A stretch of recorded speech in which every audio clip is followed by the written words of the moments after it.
Let's see if the sound is working. There we go. Let's. Okay. 5, 4, 3, 2, 1.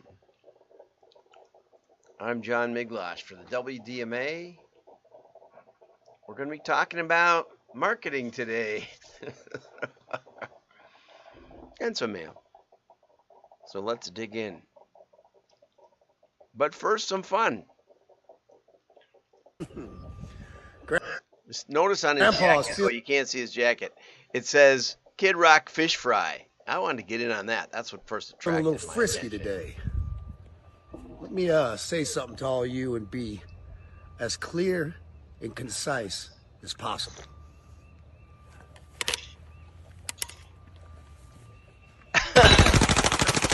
Those were Bud Light cases, in case you didn't see those. Okay, and let's go over here to the.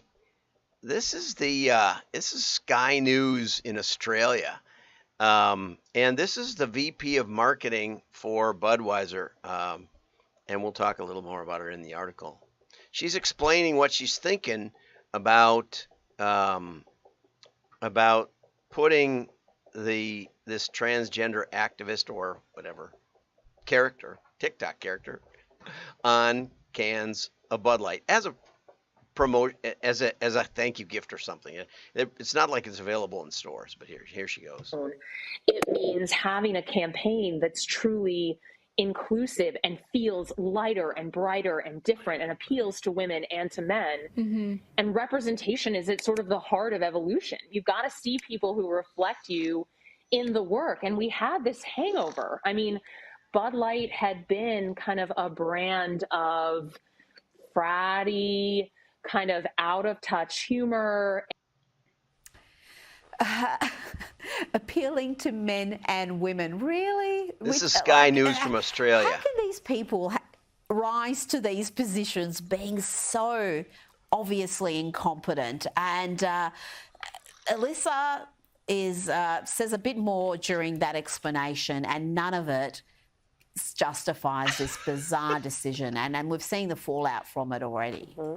I think the reason they rise to that position is the system ultimately rewards it. And that's, what this comes down to, that they have made some calculation that there's some undefined benefit from aligning with these causes that supersedes old-fashioned business principles, such as having a brand ambassador that reflects the brand and caters to the core audience, which is male, working class, frat boys. That is Budweiser's core audience. I don't think this brand ambassador speaks to them and women. Everybody knows it, but there's some reward, I think, in aligning with these causes, and that's why they do it. And if they think left-leaning radical women are going to start drinking Bud Light because you've teamed up with Dylan Mulvaney, or you're going to have, I don't know, the trans community who are minuscule in number suddenly boosting your sales, I mean, that is just so harebrained, so stupid that...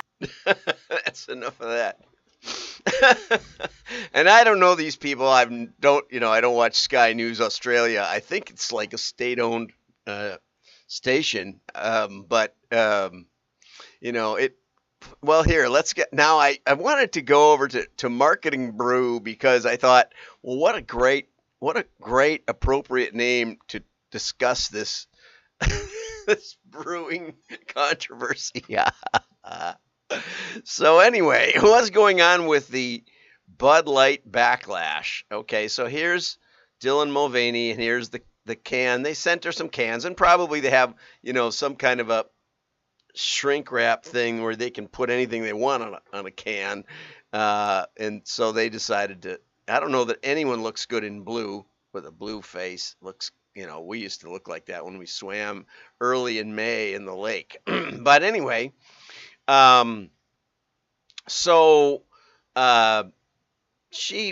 Katie here, let's see, yeah, Katie Hicks mentions there's all links to all these commercials and things. This is a lot of fun. Links to Kid Rock's machine gunning of the Bud Light. There's lots of those. I saw one where they were steamrolling a lot of Bud Light. It was pretty amazing. There's Spam Risk calling me again.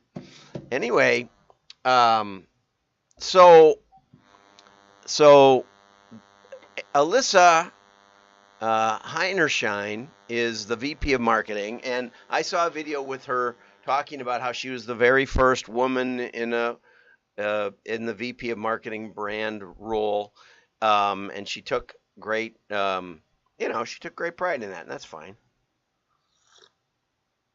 I'm having my coffee, but Rolling Stone pointed out that woke boycotts typically don't impact brands' bottom line. Well, it kind of depends.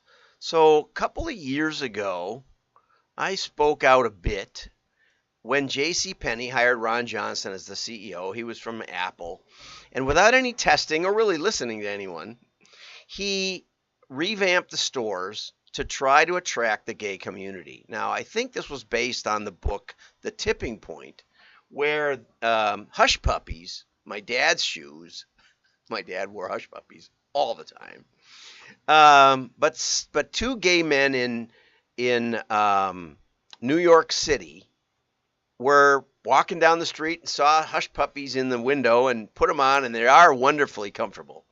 And they thought these were cool. No one had shoes like this. No one was wearing Hush Puppies. So they started wearing them, and it became a fashion trend. And Hush Puppies was about on its last gasps of air. They didn't know what to do. And all of a sudden, their sales took off, and they couldn't figure it out. And so it turns out that I think they hired the author of Tipping Point to go find out what happened. They didn't know what happened. It's just their sales just went. And what they found was there were influencers, and these influencers were fashion predictors or something. And so it went wild. And based on that idea, JCPenney decided to change their advertising from, back to school specials and things like that, sale. And, their average customer was making 40 grand and had a bunch of kids and, husband and wife. And the wife would go in and buy stuff for the dad and the kids and then buy a wash machine, kind of that kind of business model. And so they decided to change all the stores, change all the stuff, and put gay families in their ads. And numbers vary on the size of that market, but a gay family with kids is a subset of a subset, and it was not a very big market. So and some of their customers were bothered by that and decided that they could shop elsewhere for the same kind of stuff.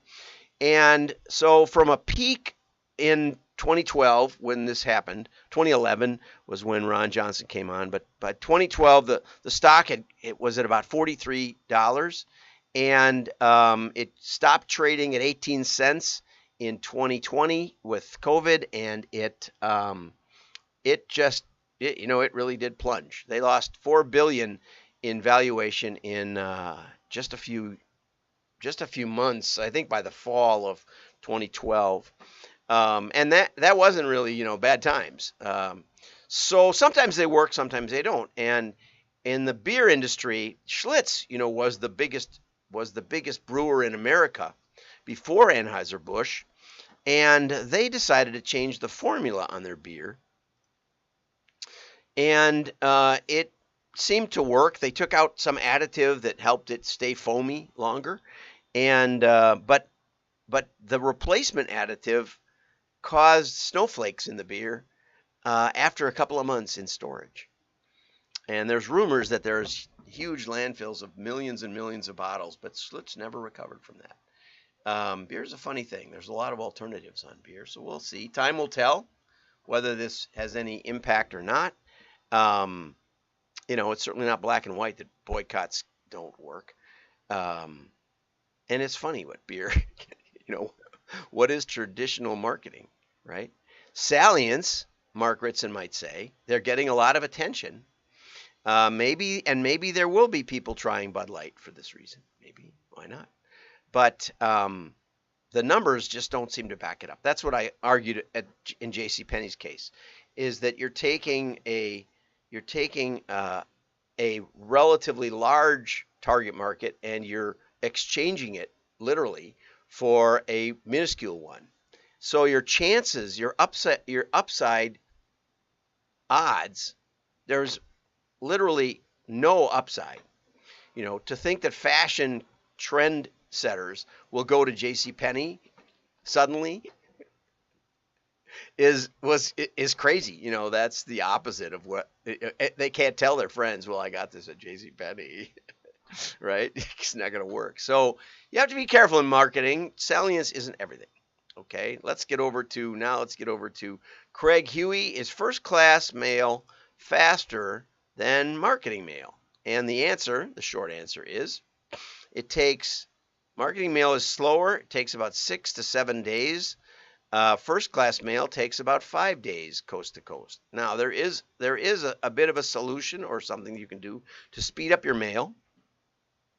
And that is you can truck it across the country. So I work with Paul Lawson down in Phoenix, and they routinely will in a decent sized mailing will deliver it across the country. They'll take a truck and put it over there in New York or someplace, and you can drop it in the mail there, and it will get delivered. Then that'll cut 3 or 4 days off of it right on its own. So, and you get a discount for that. So that can work in your favor also. Okay, so now this is the article I really wanted to get to. Jeff Tarrin, and Jeff and I exchange ideas regularly. Jeff is over at Gunderson Direct, and he's talking about building better lookalike models for direct mail prospecting. I have not worked that much in prospect models because there's not that much lift, to be honest. For all the demographics, and I've done modeling projects with database companies. So Abacus, for example, sent me all their data for one of my clients, and we cooperatively looked at how that would work. I did a project for Lovesac and for rescue missions, and we got all the households in a market. Okay, so Houston, we got everybody. And we got all the geodemographic factors, which is an interesting peek under the hood in these demographic files that are, mostly used. When you read articles about direct mail, they mostly talk about, targeting a geodemographic area, which is, rarely worked for me back in the 80s. Well, one of the reasons it didn't work in the 80s was because only half of America had credit cards, and only half of America was comfortable buying remotely, which is what we call buying direct. It's actually remote. It's direct with the merchant, but it's remote as far as, handing the cash to somebody. You got to send it somehow.